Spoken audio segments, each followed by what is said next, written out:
Today we are looking at fashion from a whole new perspective, a street of fashion you could say, and I'm not talking about High Street or Queen Street, but our very own Shortland Street.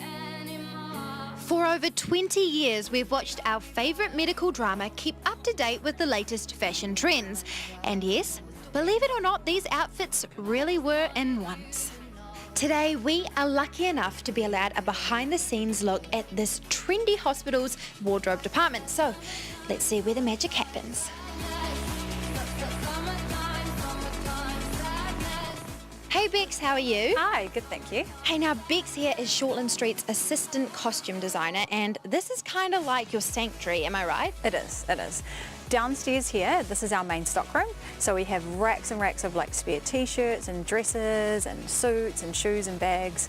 And this is where we pull together clothing for extras and our guest characters. So for you, what happens on a day-to-day basis? So we bring our guest characters in here, Yep. We measure them, and then I come down and pull together a few options, a few different costumes, and prepare for fittings for them. Now you have so much stuff here, like a lot of stuff. But what happens if you don't have what you need? Okay, well that's the fun part. We get to go shopping.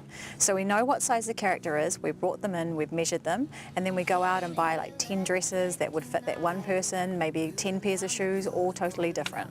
With a minimum 5 days a week of filming and over 20 main characters, as you can imagine, it's rather full on in the wardrobe department. So this is our main wardrobe room upstairs. That's Wow. where we keep all of our like core cast characters like Chris Warner, Vasilevi, Sarah Potts, all in one room. And over here, this is my boss, Nicola. Hi Nicola. Hi, how are you? Good, thank you. How are you? I'm good. Now, tell me, what's going on in here? What are you doing?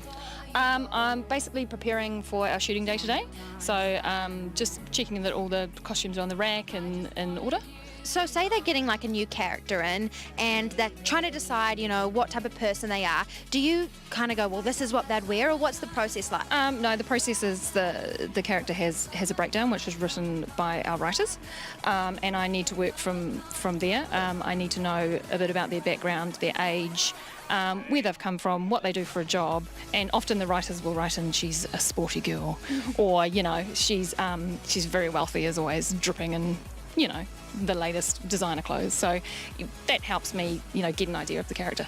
And like what somebody wears says a lot about who they are as a person. And Yeah, it does. I mean, do you have to make sure that people feel kind of comfortable in what they're wearing? Yeah, I do. Definitely, that's a big part of it. But it's also being true to the character, and they've got to feel like they are their character when they step into their costume, because essentially it is a costume.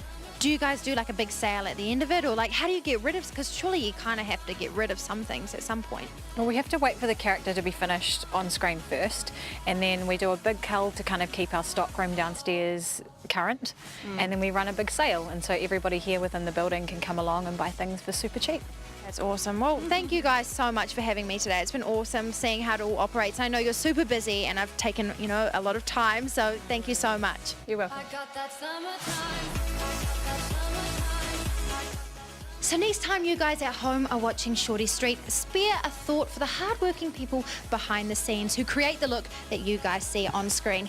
Anyway, I gotta head back to the ward, so see you next time.